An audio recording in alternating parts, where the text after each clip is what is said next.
फसल बीमा को नहीं बीमा कंपनी को राजस्व मंत्री कड़ा चेतावनी चाषी को हैरान कले कि टालटुल नीति देखाइले कड़ा एक्शन नेबे सरकार। फसल बीमा नियम लाभ नियम कंपनी लाभ नुहे ए समय बीमा कंपनी चाषी प्रति संवेदनशील रहिबा दरकार। 24 तारीख पर्यंत 20,000 अधिक चाषी बीमा आवेदन कर बीमा प्रदान नहीं बीमा कंपनी गुड़िक आईन अनुसार काम करने आवश्यक बोली राजस्व मंत्री कहते। यह सहित राजस्व मंत्री कहते अनेक स्थान में फसल नष्ट होउछि फल मंडी खोलिबा तारीख घुंचाइबा बाध्य होउछि। परिस्थिति को नजर रखी पुणी थे मंडी खोलिबा सूची प्रकाश हेब। लगातार वर्षा जोगु एजाए क्षयक्षति आकलन होइनी। कृषि विभाग सहित आलोचना होइछि। समवाय विभागर मध्य भूमिका अछि। 28 तारीख में राजस्व कृषि समवाय सहित अन्य विभागर बैठक रही।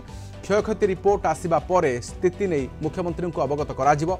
जदि किए सर्वेरु बाद पड़िथिबे ताहले राजस्व विभाग निकटरे अभियोग मध्य करिपारिबे।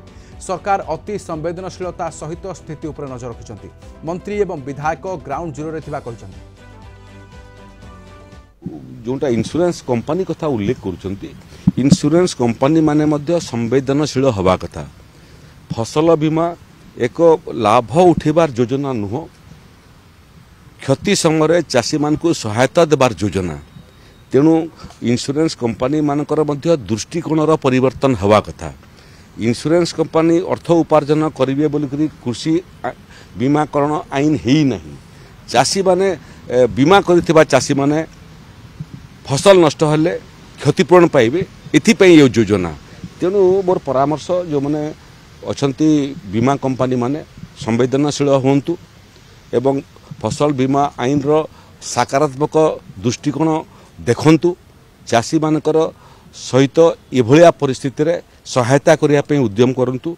आउ सरकार जदि एथिरे इंश्योरेंस कंपनी माने ये परिस्थिति रे आईन बाटरे न जीवे तांको आईन बाटरे आनिबा पई हमर पाखरे मध्य आईन अछि।